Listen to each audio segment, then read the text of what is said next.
और इसको तोड़ने का तरीका होता है कि आपको खुद को कन्विंस करना है कि ये बुरा है, और ये कन्विंस करना भी आसान नहीं है, तो आप जितना हेल्प लोगे उतना अच्छा। क्योंकि ये गलतफ़हमी है कि आपको एडिक्शन खुद से ही तोड़ना है, ऐसा नहीं है। कोई भी प्रॉब्लम के लिए आप दूसरों की मदद लेते हो, similarly for addiction I would suggest कि आप काउंसलिंग के लिए जाओ। क्योंकि बार-बार ट्राई करके फेल होने से अच्छा है कि एक बार में काउंसलिंग के साथ डी एडिक्शन थेरेपी होता है, वो करना चाहिए। क्योंकि क्या होगा कि अगर आपने 2 दिन ट्राई किया, फिर you failed, you went back to your addiction, तो वो और भी स्ट्रांग होता है। क्योंकि अभी इसका मतलब है कि 2 दिन छोड़ने के बाद भी आप वापस जा सकते हो। You are now that addiction is even stronger because you have proved yourself weak. So it is good to reach out for help. अगर आपको कोई एडिक्शन है तो reach out for help, go for therapy, और वो अपने आप help हो जाता है। मैंने खुद की लाइफ में एडिक्शन के साथ बहुत डील किया। मेरी एडिक्टिव पर्सनालिटी है और अब वर्क में जाती है, मेडिटेशन में जाती है। तो इस प्रोसेस से, बैड एडिक्शन से गुड एडिक्शन के ट्रांसफॉर्मेशन में मैंने कोई चीज़ें सीखी है। पहले जब आप एकदम एडिक्टेड हो किसी चीज़ से, तो वो शायद बहुत ज़्यादा वीक मोमेंट है आपके लिए, आपकी पूरी जर्नी में वो सबसे ज़्यादा वीक मोमेंट होती है। आपको बस अपने आप को ओवरकम करना है उस मोमेंट में। The first time is the most difficult. अगर आपने पहली बार कुछ कहा कि नहीं आज नहीं करना है और फिर आप वो कर पाए, आपका ब्रेन थोड़ा सा हल्का सा स्ट्रांग हो जाता है। ठीक है, ये एक एस्पेक्ट है। इंग्लिश में कहा होता है deny yourself of your pleasures sometimes.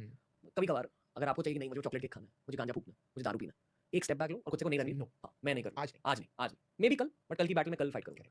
ये पहला स्टेप होता है। दूसरा स्टेप होता है मान लो कोई एडिक्शन है, तो ट्रिगर्स को आइडेंटिफाई करो। क्या आपकी लाइफ में कोई ऐसा दोस्त है जो आपसे ये चीज़ें करवा रहा है? क्या आपकी लाइफ में कोई ऐसा इंसान है जो ज़्यादा पॉर्न के बारे में बात करता है, बहुत ज़्यादा सेक्स के बारे में बात करता है, जो खुद मैस्टरबेशन एडिक्ट है, पॉर्न एडिक्ट है, उनसे आपको एडिक्शन मिल रही है? तो या तो उनसे बात करो, उनसे ये कहो कि यार मेरे से ये मेरे बात सामने ना बात मत करो। करो। हाँ, या तो उनको थोड़ा-सा दूर रखें, थोड़े समय तक, जब तक आपकी एडिक्शन खत्म नहीं हुई तब तक। और शायद तीसरा स्टेप आई वुड से आपके अंदर वो एडिक्टिव एनर्जी है। अगर आप एडिक्ट बन गए हो किसी चीज़ में, मतलब शायद आपकी एडिक्टिव पर्सनैलिटी है। खुद के बारे में ये जानो और ये भी जानो कि उसी एडिक्शन को आप एक अलग डायरेक्शन में चैनल कर सकते हो। चैनल कर सकते हो। कोई एक्टिविटी ढूँढो, कसरत, जो भी reading, learning, podcast, content, creation, कोई क्रिएटिव चीज़ में डाल दो। मानो बहुत ज़्यादा अर्ज फील हो रही है, थोड़ा खुद के दिमाग पर हल्का सा प्रेशर डाल दीजिए। एंड आई वुड से कि इन तीनों स्टेप्स को ज़्यादा स्ट्रांग बनाने के लिए डेफिनिटली अगर काउंसलिंग का एक्सेस है आपके पास तो काउंसलिंग कीजिए। अगर एक्सेस नहीं है तो कंटेंट के थ्रू खुद की काउंसलिंग, हल्की सी काउंसलिंग कीजिए। मेंटल हेल्थ, मेंटल और बहुत ज़्यादा मेंटल बैटल होते हैं डी एडिक्शन के दौरान। कहा जाता है ना कि आपके अंदर 2 जानवर होते हैं, एक पॉजिटिव जानवर, एक नेगेटिव जानवर। जिस जानवर की आवाज़ आप ज़्यादा सुनोगे, आप उस जानवर जैसे बनोगे। तो अगर आपने खुद की ताकत की बात सुनी, खुद के पॉजिटिव जानवर की बात सुनी, तो आप ताकतवर बन जाओगे, पॉजिटिव बन जाओगे। अगर आप उस नेगेटिव जानवर की बात सुनोगे, उसके आप जैसे बनोगे। एक इंपॉर्टेंट पॉइंट और ऐड करना था कि हमारे एजुकेशन से कितना फ़र्क पड़ता है। क्योंकि काफ़ी बार एडिक्शन होता है बिकॉज़ ऑफ मिस इन्फॉर्मेशन या लैक ऑफ इन्फॉर्मेशन। हम लोग को पूरा आइडिया नहीं रहता कितना हार्मफुल है ये।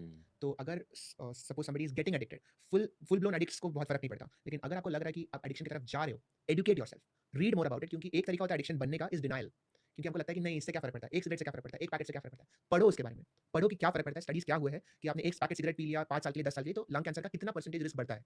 बहुत बार क्या होता है कि just having information gives you more tools. आप खुद को हथियार दे रहे हो आपके एडिक्शन को लड़ने के लिए। और एक और चीज़, अगर आपके पास इन्फॉर्मेशन भी नहीं है, काउंसलिंग भी नहीं है, आपके पास फैमिली है, आपके फ्रेंड्स हैं, खुल के बात करो। अगर आपको हेल्प चाहिए, उनसे बात कीजिए। बिल्कुल। मम्मी को बताओ, गर्लफ्रेंड को बताओ, दोस्तों को बताओ कि यार ये यहाँ मुझे हेल्प चाहिए। अगर अगली बार मुझे वो चीज़ करनी है, मैं आपको कॉल करूँगा या आपसे बात करूँगा या करूँगी और प्लीज़ वहाँ मुझे हेल्प कर दीजिए। तो ये लोगों को सीखना चाहिए। एक अकाउंटेबिलिटी की बात होती है कि काफ़ी बार हम लोग खुद को बोलते हैं कि मैं ये नहीं करूँगा, लेकिन अगर दुनिया में और किसी को पता नहीं है तो खुद से झूठ बोलना थोड़ा आसान होता है। बट ऐसा सबके लाइफ में कोई एक बंदा या बंदी होगी जिससे आप झूठ नहीं बोल सकते, आपको बहुत बुरा लगेगा उनसे झूठ बोलने में। Involve them. उनको आपका अकाउंटेबिलिटी का रिस्पांसिबिलिटी दे दो, अगर वो रेडी है एक्सेप्ट करने को, ताकि वो आपको पूछे कि how is your de addiction going. Just having somebody जो आपको पूछ सकता है ऐसे increases the chances of you coming out.